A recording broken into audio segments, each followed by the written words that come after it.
আসসালামু আলাইকুম। আজকে রংপুর বিভাগের মধ্যে রংপুর বাংলাদেশ ছাত্র শিবির কর্তৃক আয়োজিত সংবর্ধনা অনুষ্ঠানে উপস্থিত সকলকে আমার পক্ষ থেকে সাদর সম্ভাষণ।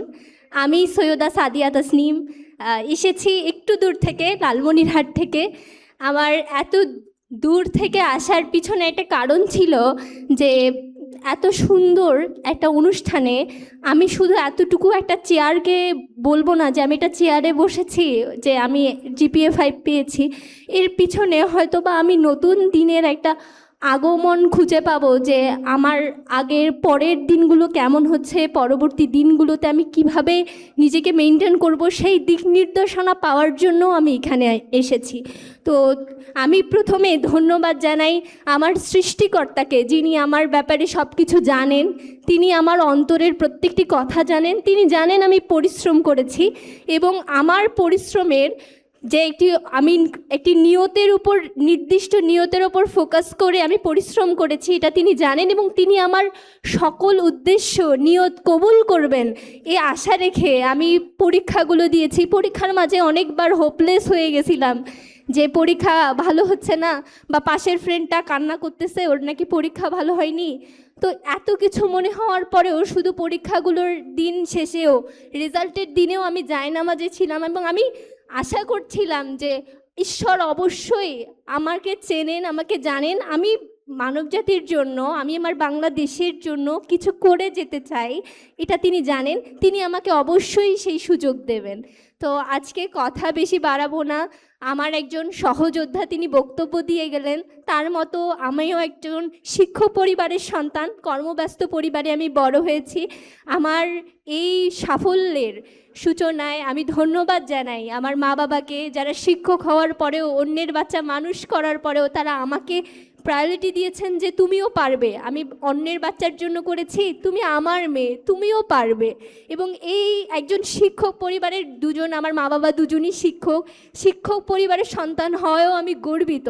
এবং সর্বোপরি আসলে আমরা ডায়াস পাই না কথা বলার জন্য, কথা বলে নিজের অনুভূতি, আমরাও যে অর্ডিনারি কোনো কথা বলতে পারি, বা আমাদেরও যে চিন্তাধারার নতুন কিছু অবকাশ উঠে আসতে পারে, নতুন কিছু জিনিস উঠে আসতে পারে, আমরা সেই ডায়াস পাই না। আমার কো কারিকুলার অ্যাক্টিভিটিসে আমি অংশগ্রহণ করতাম। তো আমার উপজেলায় এমনও দিন গিয়েছে যে যারা কর্তৃপক্ষের দায়িত্বে আছেন তারা 12 জনই বক্তব্য দিয়েছেন, অথচ একজন শিক্ষার্থীকে বলতে বলা হয়নি যে তুমি কিছু এসে বলো, বা তোমরা কেউ কিছু বলতে চাও কিনা। অথচ আমি রচনায় যা লিখে আসছি, কর্তৃপক্ষের যারা দায়িত্বে ছিলেন তারাই সেগুলো এসে বলতেছেন। কেউ বাদাম খাচ্ছে, কেউ ঘুমোচ্ছে, কেউ অত আগ্রহ সহকারে শুনছে না। অথচ ওই 12 জনের জায়গায় যদি 6 জন আমাদেরকে বলতে বলা হতো, আমরাও নতুন কিছু বলতাম, যে আজকে বিজ্ঞান প্রজেক্টটা এভাবে না করে এভাবে করলে অনেক ভালো হতো, আয়োজনটা এত বড় করলে ভালো হতো। কিন্তু আমাদেরকে সেই সুযোগ দেওয়া হয়নি।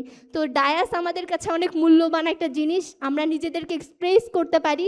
জুলাই আমাদেরকে শিখিয়েছে দ্রোহকে ছেড়ে প্রতিবাদের ভাষায় হাসতে, ভাইয়ের লাশ কাঁধে নিয়ে ভাইয়ের জন্য সংগ্রাম করে যেতে।